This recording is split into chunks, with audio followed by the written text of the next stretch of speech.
ആശ കൂടുതൽ പടം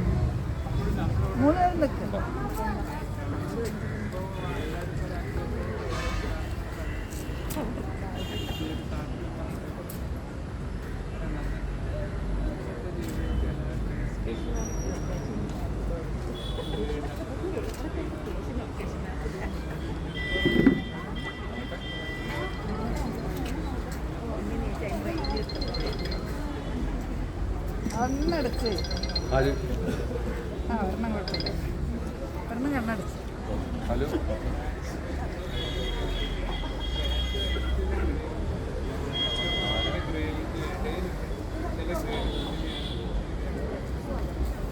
പ്രവീണ ഒരു കുറിപ്പ് എഴുതിയപ്പോൾ ഞാൻ പ്രവീണയോടത്ത് വിളിച്ച് ചോദിക്കായിരുന്നു ഇത് ആരാ കക്ഷി.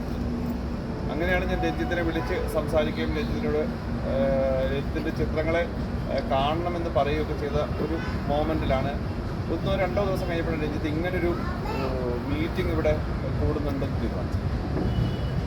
വേറൊന്നും ഉണ്ടല്ലോ, എനിക്ക് രഞ്ജിത്തിൽ എന്ന് പറഞ്ഞൊരു വ്യക്തി എൻ്റെ ഒരു കുട്ടിക്കാലത്ത് ഞാനൊരു 15-16 വയസ്സുള്ളപ്പോൾ എൻ്റെ കയ്യിൽ ഞാൻ പാലക്കാടായിരുന്നു ആ സമയത്ത് 10ാം ക്ലാസ് പഠിക്കുമ്പോൾ എനിക്കൊരു ഫോട്ടോഗ്രാഫർ സുഹൃത്തുണ്ട്.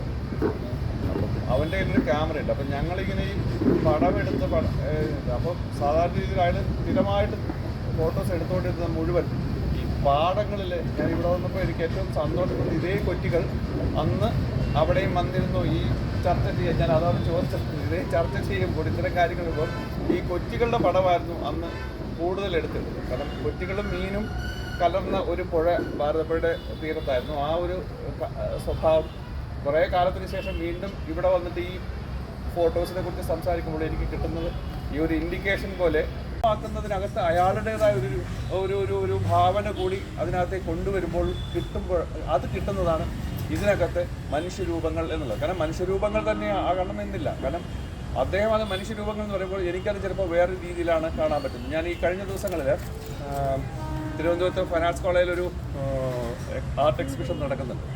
അപ്പോൾ അതിനകത്ത് നമ്മൾ ഈ ഗൂഗിളിൻ്റെ സ്ക്രീൻ സേവേഴ്സ് ഉണ്ട്.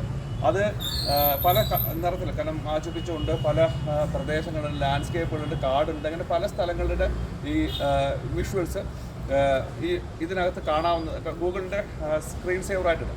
അത് ഫോട്ടോ എടുത്തിട്ട് അതിനകത്ത് പെയിൻറ് ഉപയോഗിച്ചുകൊണ്ട് ചെയ്തിട്ട് അതിൻ്റെ വീണ്ടും വലിയ തോതിലേക്കുള്ള പ്ലേസ് ഇതിനകത്തേക്ക് ചെയ്തിട്ട് അതിനകത്തേക്ക് ഫ്ലാഷ് ലൈറ്റ് ആഡ് ചെയ്തിട്ട് എടുക്കുന്ന ചിത്രങ്ങളുണ്ട്.